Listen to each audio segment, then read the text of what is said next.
Oh yeah. So Singapore starts banging.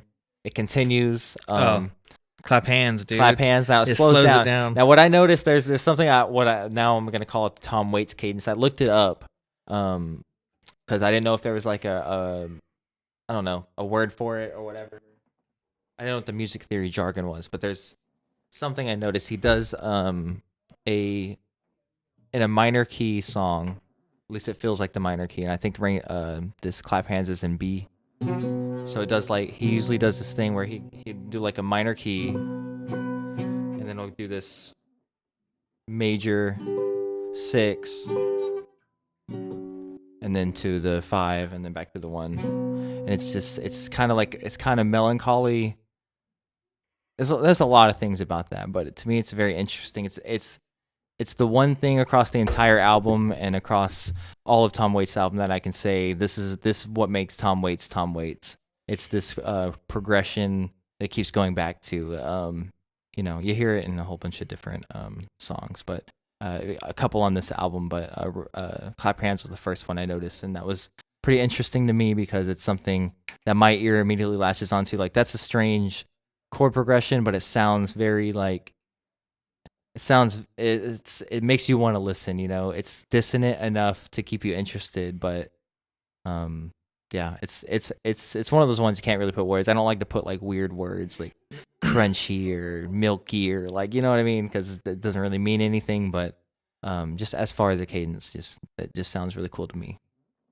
Oh yeah, I thought it was I always looked at it as like a blues, just like a grungy, like what I would really call grunge if grunge was already called something. Like, yeah. I think that's what I would call it. It's something that would sound like Clap Hands if it wasn't already a term for music. Yeah, because I was thinking of that, like Nirvana and Foo Fighters, but I see it as like Dave got that from Kurt, so it's kind of an extension. Yeah. But there's a certain thing. I haven't like gone through Foo Fighters and like figured it out, but there is like a certain progression formula or cadence that comes to the surface every now and then. Is kind of staple to the sound of Nirvana or Foo Fighters. That to me it wouldn't be grunge, and that's the thing that separates Nirvana to me from grunge. Is that kind of thing, is like, because it's very punk rock to use power chords. I was just gonna say punk. Yeah, it's very punk to rock. Use power chords, and most of Kurt's writing is definitely extensions of power chords. Like, he'll do full chords and stuff, but it's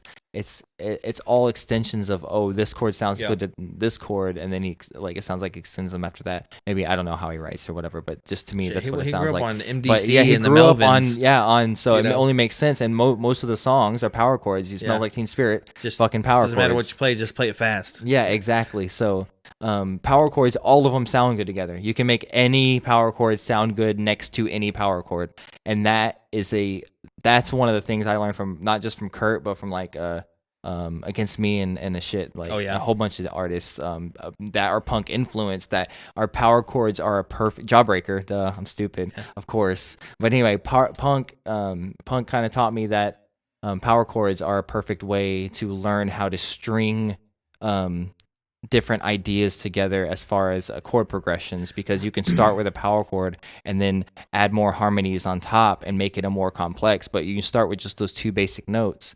You're moving with just the root and the fifth. You're just moving up and around. Make anything will sound good.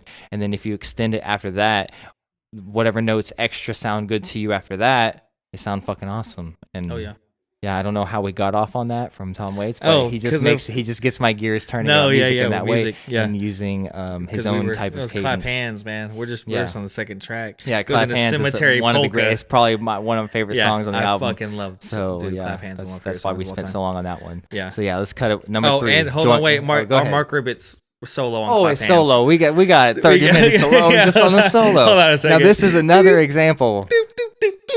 This is another example, right? This is exactly what he was talking about. It's like Jimi Hendrix dialed down, but up. So somehow but played at the dialed down, but played at the most. I don't know how. Again, this is what I think is a musician who knows what the fuck they're doing and wants to be as careful as possible, but also is trying not to be too careful and too tonal, because they know Tom Waits wants something different and something weird and different.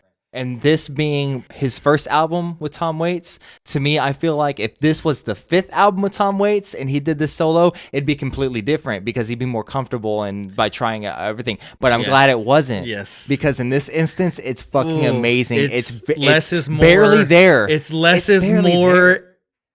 Like embodied. It's less is more embodied. That's how good that fucking solo is. You just bars.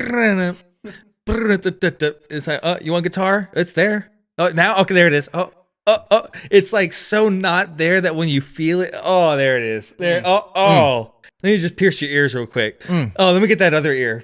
Oh, look. You got one. You got a piercing in your nose now. Look at how did I pierce your nose with this guitar? I don't know. Figure it out. I'm Mark Ribbit, bitch. Drop mic. Bars do not just exist with rhymes, people. They do not. Bars. Drop mic. Bars can be from anywhere. Sax player got bars. Dude. Guitar player got bars. Mark Ribbit. Drop mic. Okay. Mark Ribbit said, and then he picked up his guitar, and then it somehow turned into a microphone, and then it dropped. That's true story. That really happened in the studio. Perpetuate that. They're still questioning how he did it.